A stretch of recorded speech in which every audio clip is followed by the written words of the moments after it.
आप सभी का एग्जाम नगरी के यूट्यूब स्टूडियो प्लेटफॉर्म में स्वागत है। जैसा कि ये बिग ब्रेकिंग न्यूज आज हम बात कर रहे हैं अनौपचारिक अनुदेशक व शिक्षक शिक्षामित्र बेसिक शिक्षा विभाग से जुड़ी हुई सूचनाओं से अवमानना कार्रवाई हेतु कोर्ट ने क्या कहा।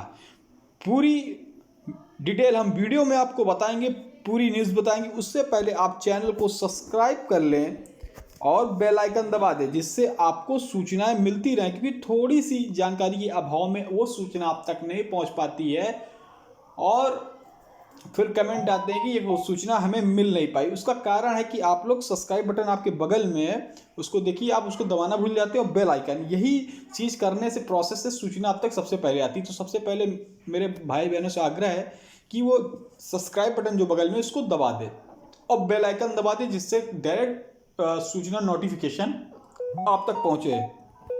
और जितने भाई देखते हैं, अगर अच्छा लगता है लाइक कर दीजिए करिए। ये भी कहने की वाली बात नहीं होती कि सब्सक्राइब लाइक कर दें और शेयर कर दें, ठीक है।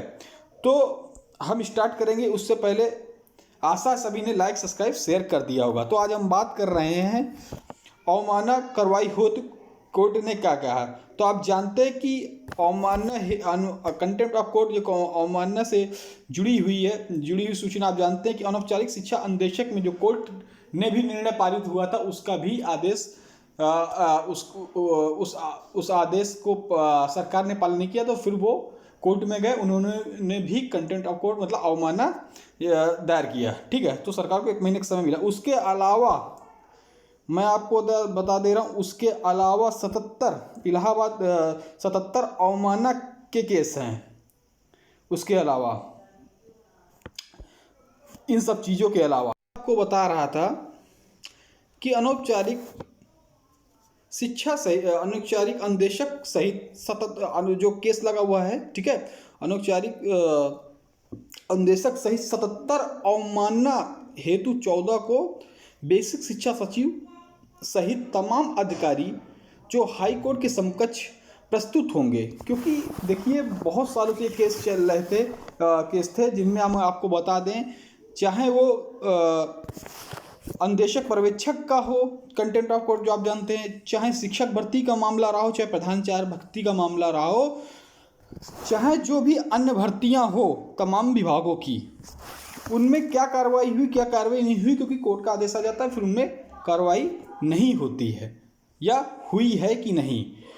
तो इस सिलसिले में इलाहाबाद हाई कोर्ट ने सभी को तलब किया है। और मामला क्या है आप देख लेते। इलाहाबाद हाई कोर्ट ने अवमानना के मामले में सुनवाई करते हुए उत्तर प्रदेश के विधि मंत्री को प्रमुख सचिव बेसिक शिक्षा दीपक कुमार के खिलाफ कार्रवाई का आदेश दिया है। कोर्ट ने की गई कार्रवाई पर मुख्य सचिव से हलफनामा तलब किया है। इसके साथ ही पूछा है कि जिस अफसर के खिलाफ अवमानना के 77 मामले चल रहे हैं, अवमानना के 77 मामले चल रहे हों, क्या वह सेवा में बने रहने योग्य है। कोर्ट ने अगली सुनवाई पर मुख्य सचिव वित्त को कोर्ट के समकक्ष उपस्थित रहने को कहा। यह आदेश न्यायमूर्ति पीयूष अग्रवाल ने आरपी वर्मा व अन्य याचिकाओं की सुनवाई पर करते हुए दिया है, ठीक है। जो ये मामला खंड शिक्षा अधिकारियों के वेतन से भी जुड़ा हुआ है। कोर्ट ने 2 फरवरी 2018 के एक आदेश के वेतनमान में 7500 रुपये किए जाने का आदेश पारित किया था, लेकिन अब तक वेतनमान नहीं मिला पर खंड शिक्षा अधिकारियों की ओर से अवमानना याचिका दाखिल की गई। कोर्ट प्रमुख सहित बेसिक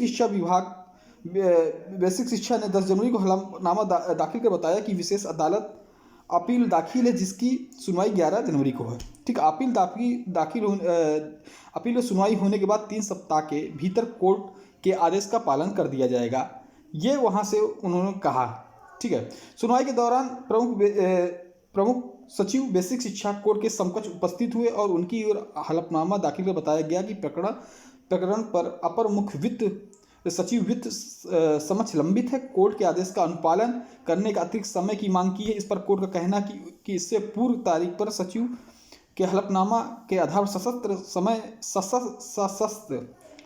सशर्त समय दिया गया था, लेकिन कोई अनुपालन नहीं हुआ। इसी याची के अधिवक्ता जो कुष्मांडा शाही हैं, जो अधिवक्ता ने कहा कि कोर्ट ने अगली सुनवाई 14 फरवरी को मुख्य सचिव और अपर मुख्य सचिव वित्त को पेश होने का निर्देश दिया है। इसके साथ ही प्रमुख सचिव बेसिक शिक्षा के मौजूद रहने को कहा है।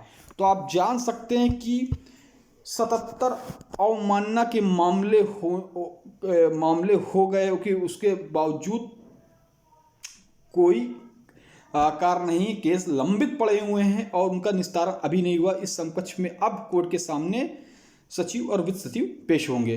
तो पूरी डिटेल हमने वीडियो में आपको दे दी। वीडियो बड़ा है लेकिन बहुत ही आप सभी के लिए लाभदायक है, क्योंकि अब जो मामले अवमानना के होंगे वो निस्तारित जल्दी हो जाएंगे। जैसे आपका भी एक मामला अनौपचारिक शिक्षा निदेशक का भी लगा हुआ कंटेम्प्ट ऑफ कोर्ट अवमानना का, उसमें एक माह का समय दिया गया। ठीक है, तो देखिए जो भी हो सब अच्छे के लिए होता है, ये आप विश्वास रखिए।